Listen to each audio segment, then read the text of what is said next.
তুই এই ডালটা কাটলি নি?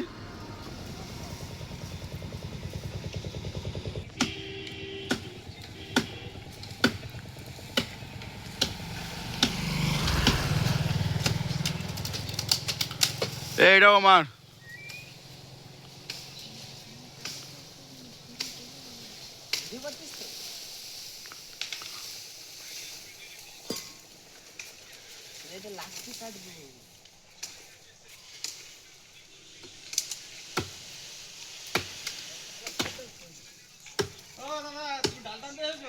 জুতো ভেঙে টানবে, বারবার বলছি। ওই দাঁত মাঝে করে লাভ নেই। আচ্ছা আমি বুঝতে পারিনি। সেজন্য আমি তুমি জুতো ভেঙে ডাল টানবে।